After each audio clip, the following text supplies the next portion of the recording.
तो नमस्कार। पूरे वर्ल्ड में कोरोना वायरस का प्रकोप चल रहा है। सारे वर्ल्ड को पता है ये वायरस चाइना से आया और सबको ये भी पता है कि चाइना ने ये वायरस को जानबूझ के वर्ल्ड में भेजा गया है उनसे बदला लेने के लिए। एक उनकी प्लान थी जिसके हिसाब से वर्ल्ड का सिस्टम डिसरप्ट करने की प्लान थी। कम्युनिस्ट कंट्री है और इनका एक ऐसा प्लान था ताकि हम वर्ल्ड में किसी तरीके से रूल कर सकें। और इसके बाद इस टाइम पे वर्ल्ड इससे जूझ रहा है। हजारों लोग मर गए, शायद लाख तक भी खबर पहुंच चुका है। और कितने लाख लोग इससे अफेक्टेड हैं। अमेरिका के अंदर ही 20,000 से ज्यादा लोग मर गए, इटली में भी 18,000 के करीब मर गए, फ्रांस में 10,000 से ऊपर मर गए और यूके के अंदर कम से कम वो भी 10,000 के आसपास पहुंचने लगा है। कंट्रीज के हेड्स ऑफ स्टेट को भी वायरस हो गया। और आप क्या सोचते हैं कि वर्ल्ड को पता नहीं है, लेकिन वर्ल्ड इसलिए चुपचाप बैठा है कि वर्ल्ड में 2 कंट्रीज हैं जो किसी की हेल्प करने को आ रही हैं, या कहिए 3 कंट्रीज हैं। एक चाइना है, क्योंकि चाइना इसकी पूरी तैयारी की हुई थी, एक उसका एक प्लान था और उस प्लान के तहत चाइना अपना बिजनेस भी करने लगा हुआ है। दूसरी कंट्री इंडिया है, जो इंडिया भी लोगों को दवाई दे रही है और उसके साथ इंडिया के पास क्योंकि वो दवाई लगी और इंडिया सबको हेल्प करने की कोशिश में लगी है। सुना है कि 100 कंट्रीज के आसपास के इंडिया हेल्प पहुंचाने की तैयारी कर रही है। और तीसरा मैंने देखा है कि कुछ हद तक रशिया भी बीच में है। इनसे छोड़ के कोई भी कंट्री किसी के बीच में नहीं आ रहा, किसी के साथ नहीं आ रहा, क्योंकि वो अपने में जूझ रहे हैं।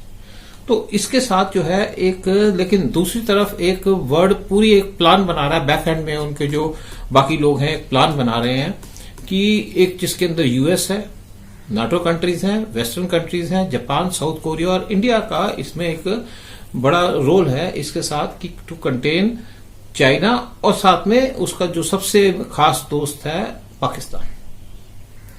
अब जापान ने तो पहली स्टेप ले लिया, वो सारी अपनी कंपनीज चाइना से बाहर निकाल रहा है। साथ में उसने $2.2 बिलियन का रखा है, एक पैसा रखा है उन कंपनियों को जो फॉरेन की कंपनीज है, किसी और की कंट्रीज है, जो चाइना से बाहर जाके अपना बिजनेस शिफ्ट करने में है। एक उसका यही प्लान है। एक चाइना को उसने फर्स्ट स्टेप लिया है काउंटर करने का। साथ में जापान ने ईस्ट चाइना सी में एक आइलैंड को खरीदा है, $113 बिलियन उन्होंने लिया और उसके बाद वहां पे उन्होंने सोचा इसको मिलिट्री पर्पस से। मिलिट्री पर्पस है उनका कि उनको पता है कि फ्यूचर में हो सकता है कि चाइना से लड़ाई हो या लड़ाई होने की तैयारी हो, तो उन्होंने सबसे पहले तैयारी करनी शुरू कर दी है। और जापान जो है एक वर्ल्ड की पावर है, इकोनॉमिक पावर है। इसके बाद अगर हम अगला नंबर देखते हैं तो साउथ कोरिया का आता है। साउथ कोरिया ने भी अपने बिजनेसेस चाइना से बाहर निकालने शुरू कर दिए हैं। सैमसंग को वहां शिफ्ट करने की तैयारी कर रही है वो, ताले लग गए उसकी कंपनियों पे और इसकी पॉसिबिलिटी है कि सैमसंग को वो इंडिया में शिफ्ट करेगी। उसके बाद यूएसए में जो आज की डेट में 4 लाख से ऊपर जो है वो कोरोना वायरस से अफेक्टेड लोग हैं। 20,000 से ऊपर उनका डेथ का टारगेट पहुंच चुका है और उसके अंदर भी हाहाकार मची है। लेकिन उसके बाद भी यूएसए को एक स्टेप लेने की उसने भी अनाउंसमेंट किया है, जो ये है कि जो वहां पे इलीगल लोग ठहर रहे हैं चाइना और पाकिस्तान से। चाइना से काफी लोग हैं जो वहां पे इलीगल हैं और उसके बाद पाकिस्तान से 20,000 के करीब लोग हैं जो इलीगली यूएसए में ठहरे हैं और उनको वहां से निकालने की अमेरिका पूरी तैयारी कर चुका है। और इसके बाद जो है कि जो पाकिस्तान की अगर बात करें तो पाकिस्तान के अंदर के जो पहले भी 20,000 लोग ईरान से पाकिस्तान आए थे उनमें कोरोना वायरस फैला हुआ है और उसी की वजह से पाकिस्तान में अब ये नंबर बड़े बढ़ रहे हैं। और उसके बाद जो है ना एक बात करेंगे कि अभी इंडिया का तो ऐसा कोई इंटरेस्ट नहीं है कि इंडिया ने वहां पे कंपनीज इंडियन की वहां काम कर रही है या कुछ ऐसा चाइना के अंदर। लेकिन दूसरी बात है कि चाइना जो है बहुत सेंसिटिव है। ये देखा जाता है कि जब भी किसी से लड़ाई हो या एक्शन हो कि उसके कमजोर कौन सा एरिया कमजोर है। चाइना की एक बहुत भारी कमजोरी है ताइवान, क्योंकि चाइना डिपेंड चलता है वन चाइना पॉलिसी के ऊपर। और जो ताइवान है वो चाइना कहता है कि जो मुझसे रिलेशन रखेगा वो ताइवान से नहीं रखेगा। तो इसके वजह से ताइवान को उन्होंने आइसोलेट करके रखा है। लेकिन वो चाइना जो है ताइवान के ऊपर बहुत सेंसिटिव है।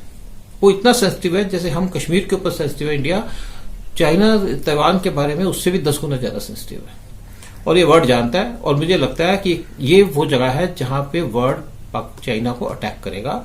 चाइना का ये कमजोर नस है उसको दबाएगा, उसको कंट्रोल करने की। और ये भी सुना है कि एक यूएसए कोशिश कर रहा है कि ताइवान के साथ डिप्लोमेटिक रिलेशंस एस्टेब्लिश करने की। शायद इसमें कुछ टाइम लगेगा और अगर ये यूएसए करता है तो उसके बाद नाटो कंट्रीज, यूरोपियन कंट्रीज उसके पीछे जाएंगी, उनके पीछे जापान, साउथ कोरिया जाएगा, साथ में इंडिया भी जाएगा। अब मैं एक दूसरी बात बताऊं कि जब प्राइम मिनिस्टर मोदी ने 2014 में स्वेयरिंग इन सेरेमनी की थी, उसके अंदर उन्होंने सार्क कंट्रीज के हेड्स को बुलाया था। उसके बाद उन्होंने बुलाया political head of Tibetan government in exile, जबकि चाइना ने इसके ऊपर ऑब्जेक्शन भी उठाई थी, उन्होंने इसकी परवाह नहीं की। और साथ में जो है अपना ताइवानीज ट्रेड रिप्रेजेंटेटिव को बुलाया था, वो भी वहां प्रेजेंट थे और बाकी एम्बेसडर्स के साथ वो बैठे हुए थे। एक ये पहली बार है कि हमारे किसी भी गवर्नमेंट के हेड ने अपने स्वेयरिंग इन में या किसी भी फंक्शन में इन लोगों को इस तरीके से बुलाया हो। और लोबसांग सांगे के वहां बैठने से जो तिब्बतन गवर्नमेंट इन एग्जाइल के हेड हैं, एक बड़ा एक वहां पे प्रोपेगेंडा से चला, एक बहुत सी क्वेश्चंस उठाए गए, और लेकिन पीएम मोदी ने किसी की कोई परवाह नहीं की। तो एक ये इंडिकेशन है कि अगर हमने वो काम शुरू किया, क्या इसी काम को हम आगे लेके जाएंगे, मतलब कि अगर हम तिब्बतन गवर्नमेंट को जो एग्जाइल में उसको हम मान्यता देंगे, या हम जो चाइना के अंदर वो तिब्बत का उन्होंने कब्जा किया था, उसको हमने जो लीगलाइज किया था, क्या इंडिया उससे बैकआउट करेगी? मुझे लगता है इसकी पॉसिबिलिटी है, इसको रूल आउट नहीं किया जा सकता। और दूसरी तरफ है कि इंडिया क्या अब जाएगी ताइवान के साथ रिलेशनशिप करने में डिप्लोमेटिक, अगर यूएसए उसको फॉलो करता है, यूएसए इसके ऊपर जाता है, तो इंडिया के भी फॉलो करने के चांसेस हैं।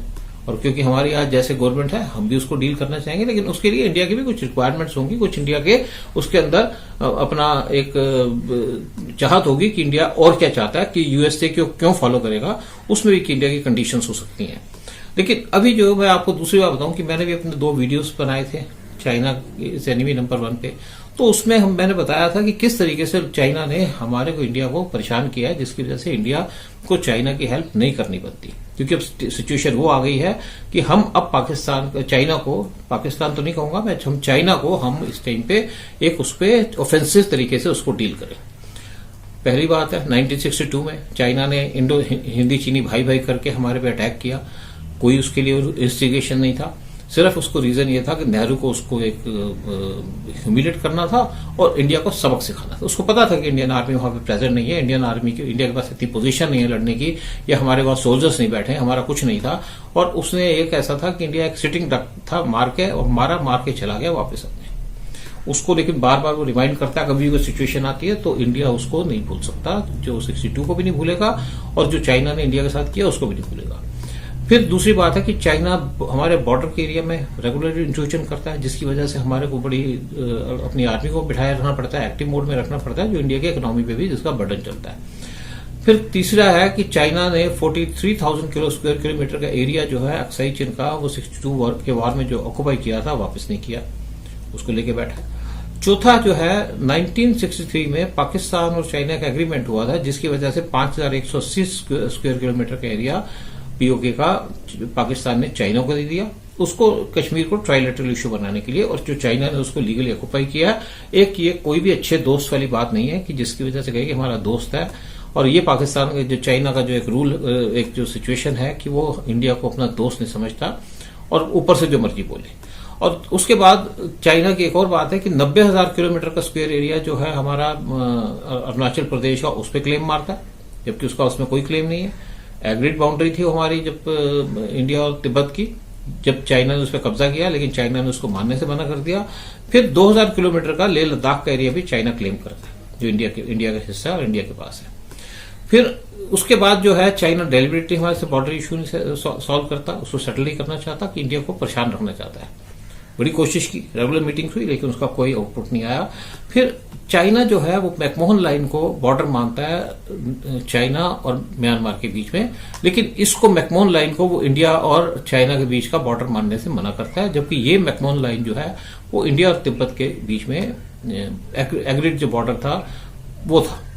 फिर चाइना इंडिया के अंदर नक्सलाइट्स को सपोर्ट करता है, जिसकी वजह से हमारे यहाँ पे कितने सोल्जर्स को मारा जाता है, कितना हमारे उसका नुकसान होता है, क्योंकि इंडिया उसके लिए ऑफेंसिव इसलिए नहीं कर पाता कि इंडिया फुल स्ट्रेंथ से उनको काउंटर इसलिए नहीं करना चाहता, जैसे कुछ लोग कहते हैं आप हेलीकॉप्टर यूज कीजिए, और इंडिया इसलिए नहीं करता कि वहां पे सिविलियंस की भी डेथ हो सकती है, इसकी कुछ रीजंस हैं। फिर चाइना जो है रेगुलरली पाकिस्तान को आर्म करता है, उसको सपोर्ट करता है कश्मीर के अंदर गड़बड़ करने के लिए, और एक इंडिया को उसका एक इश्यू है हरास करने का, ताकि हमारी ज्यादातर फौज जो है पाकिस्तान के बॉर्डर पे लगे रहे और बिजी रहे। फिर चाइना नॉर्थ ईस्ट के मिलिटेंट्स को सपोर्ट करता है, जिसकी वजह से हमारी काफी आर्मी वहां लगी रहती है। लेकिन अभी हमारा कुछ एग्रीमेंट हुआ है नॉर्थ ईस्ट के मिलिटेंट्स के साथ और काफी उन्होंने सरेंडर किया, तो एक सिचुएशन गवर्नमेंट ने वहां पे कंट्रोल अपने साथ में ला ली। फिर चाइना ने एक हमारा डिस्प्यूटेड एरिया है पाकिस्तान के साथ पीओके का, चाइना ने अपना सीपीसी बनाया, चाइना पाकिस्तान इकोनॉमिक कॉरिडोर, जो कि अपना पीओके के अंदर से गुजरता है। और एक चाइना का एक इंडिया की तरफ ये एक ऑफेंसिव उसका एक्ट है, और इंडिया अभी तक इसलिए इग्नोर कर रहा है कि शायद इंडिया की पोजीशन नहीं थी। उसके बाद चाइना ने एक जामो डैम बनाया ब्रह्मपुत्र के ऊपर, और वो बिल्कुल बेड पे बनाया, जिसकी वजह से वो ब्रह्मपुत्र का पानी कभी भी रोक सकता है या उसमें हमारे फ्लड ला सकता है। और जुलाई अगस्त 2017 में चाइना ने ब्रह्मपुत्र के अंदर फ्लड लेके आए, जब हमारा उसके साथ डोकलाम का इश्यू चल रहा था। फिर डोकलाम भी चाइना ने 2017 में जब हुआ था डोकलाम का इश्यू, 73 डेज का जब हमारा स्टैंड ऑफ था, तो चाइना का एक इंटेंशन ये थी कि वहां से पहुंचना चाहता था चिकन नेक। चिकन नेक वो एरिया है जो इंडिया को रेस्ट ऑफ नॉर्थ ईस्ट से कनेक्शन देता है, और बॉर्डर से अगर वो डोकलाम पे पहुंच जाते हैं तो वहां से 30 किलोमीटर पड़ता है, ताकि उनकी जो आर्टिलरी फायर के अंदर आ जाता हो, और इंडिया ने लेकिन उनको इस पे नहीं करने दिया, कंट्रोल नहीं करने दिया। फिर चाइना ने सी के ऊपर इंडिया के आसपास अपनी बेसेस बनानी शुरू की, उसको कहते हैं स्ट्रिंग ऑफ पर्ल्स। वो इंडिया ने इफेक्टिवली काउंटर कर दिया। पीएम मोदी का एक विजन था, या पीएम मोदी ने जो इफेक्टिवली डिप्लोमेसी की और पैसे खर्चे जगह जगह में, और वो चाइना की जहां जहां से भी हो सकता है उन्होंने बेसिस को हटाया ताकि इंडिया को सेव करने के लिए। अब इंडिया चाइना का जो ट्रेड है वो $60 बिलियन का डेफिसिट चल रहा है, $60 बिलियन चाइना के फेवर में। तो अब बेसिकली ये टाइम आ गया है कि अब चाइना को पे बैक करने का। अगर वर्ल्ड साथ होगा तो इंडिया भी साथ जाएगा। तो उसके लिए इंडिया क्या कर सकता है? एक तो इसके साथ इंडिया का रोल ये बनता है कि ताइवान को के साथ डिप्लोमेटिक रिलेशंस बनाने का। अगर अमेरिका दूसरी कंट्री जाएगी तो इंडिया को भी साथ जाना चाहिए। इसके फायदे भी होंगे, नुकसान भी है। नुकसान ये होगा कि चाइना सेंसिटिव होकर के सबसे रिलेशन तोड़ेगा, लेकिन उसका जो नुकसान मेन चाइना को होगा कि चाइना की सब ट्रेड बंद हो जाएगी, और इसके बाद जो बाकी जो कंट्रीज आएंगी वो इंडिया की तरफ देखेंगी या कुछ और कंट्रीज की तरफ देखेंगी अपनी ट्रेड के रिलेशंस बनाने के लिए, क्योंकि इंडिया के अंदर एक लेबर चीप है और इंडिया एक डिपेंडेबल कंट्री निकल रही के आ रही है सब वर्ल्ड के सामने। और दूसरी बात जो है, इंडिया जो सपोर्ट करना चाहिए वो करना चाहिए तिब्बतन गवर्नमेंट इन एक्साइल, उसको रिकॉग्नाइज करना चाहिए, और उसके साथ साथ इंडिया जो है वहां पे इनको बस सपोर्ट भी देना शुरू करें। क्योंकि अगर चाइनीज हमारे यहाँ पे मिलिटेंट ऑर्गेनाइजेशंस को सपोर्ट करते हैं, मिलिटेंट्स को सपोर्ट करते हैं, या हमारे दुश्मन को सपोर्ट करते हैं, तो हमें भी इस पर चूकना नहीं चाहिए। और अगर हम सोचेंगे घबरा के चाइना हम पे अटैक कर देगा, ये भूल जाइए, चाइना की हिम्मत नहीं है इंडिया पे अटैक करने की। और तीसरी बात है कि एक इंडिया को कहना पड़ेगा कि Tibet is not part of China. ये 3 स्टेप मैं सोचता हूं कि एक हमारी कंट्री के लिए बड़े जरूरी है, और हम सोचते हैं कि हमारी कंट्री की जो पॉलिसी प्लानर्स है, जो भी डिफेंस एनालिस्ट हैं, या कंट्री जो भी हमारी ऑर्गेनाइजेशंस है, उस चीजों पे पूरे ध्यान देंगी। तो दूसरी बात ये आती है कि चाइना जो है ना, इसके ऊपर बड़ा उसको गर्मी आएगी, चाइना बड़ा चिल्लाएगा, जो भी शोर मचाएगा, लेकिन देखते हैं कि चाइना क्या कर सकता है। क्योंकि वर्ल्ड जो है, या पूरा जो कोई भी आदमी किसी के साथ वो खड़ा होता है जिसमें दम होता है, जिसमें डिसीजन लेने की पावर होती है, ताकत होती है। और कोई सोचता हो कि इस पे न्यूक्लियर वार हो जाएंगे, इन चीजों पे न्यूक्लियर वार नहीं हो सकते। हमारी मर्जी है हम कंट्री के साथ कैसे चले। अगर हमारे पास चाइना के पास न्यूक्लियर है तो हमारे पास भी न्यूक्लियर है, और वर्ल्ड आज इंडिया के साथ खड़ा होगा इन इश्यूज के ऊपर, और वर्ल्ड भी साथ ये करेगा, जो इंडिया करेगा वर्ल्ड भी वही करेगा। अब देखिए दूसरी बात आती है कि यूएसए जो है उसको इंडिया की बहुत जरूरत है चाइना को कंटेन करने की। उसकी जो चाइना की जो 90% ट्रेड जो है इंडियन ओशन से निकलती है, उनका यही रास्ता है। जापान जबकि दूसरी तरफ आ जाता है, और उसके साथ जो है इंडिया की एक बड़ी सिग्निफिकेंस है, इंपॉर्टेंस है चाइना की ट्रेड करने की, ट्रेड को रोकने की। अगर कहीं पे भी वॉर लाइक सिचुएशन होती है तो उनके जो शिप्स हैं हमारे मेन लैंड के आगे से नहीं जा सकते, ये इंडिया इंश्योर कर सकते हैं। इंडिया के पास इतनी ताकत है उसको कंट्रोल करने की। फिर दूसरी बात है कि इंडिया के पास स्ट्रांग नेवी है। हमारे नेवी जो चाइना के मुकाबले की तो नहीं है, लेकिन हमारे पास भी अपनी बड़ी स्ट्रांग नेवी है। करीब 200 के करीब हमारे पास शिप्स हैं, सबमरीन्स हैं, और साथ में हमारे पास एयरक्राफ्ट कैरियर है। चाइना हमसे स्ट्रांग है, लेकिन चाइना को हमारे यहाँ पे आगे लड़ना पड़ेगा। और फिर दूसरी बात है कि हम क्या लड़ेंगे, बेकि वर्ल्ड लड़ेगा। अगर हमारी नेवी नहीं भी एक्शन में आती तो भी हमारे पास इतने रिसोर्सेज हैं कि हम चाइना के जो शिप्स को अपने एरिया से पास करने से रोक सकें। और उसके बाद आप देखिए कि चाइना पहले हमारे स्ट्रिंग ऑफ पर्ल्स कर रहा था, लेकिन अब इंडियन ओशन में चाइना के बेसिस हैं। चाइना की बेसिस है, सॉरी मैं कहूँ चाइना की बेसिस नहीं, इंडियन ओशन में इंडिया की बेसिस है। मालदीव्स में है, मॉरिशस में है, और इसके बाद सेशल्स में है। उसके बाद अगर आप देखें तो हमारा गल्फ के अंदर, ओमान के अंदर हमारी बेस है, वहां पे नेवल बेस है। ओमान ने हमारे को अपना वहां पे बेस बनाने का हमको वो दिया था और हम वहां पे उसके पूरी ऑपरेशन हो चुकी है हमारी बेस। और उसके बाद जहां तक गया है तो साउथ चाइना सी में भी इंडियन नेवी की प्रेजेंस है। एक तो इंडोनेशिया ने हमको अपनी बेस दी, बिल्कुल हमारा आप समझिए कि अंडमान निकोबार आइलैंड के मलाक्का स्ट्रेट के पास ही। फिर वियतनाम में हमारे शिप्स को फ्यूलिंग और बाकी चीजों की फैसिलिटीज है, और सेम हमको है सिंगापुर के अंदर।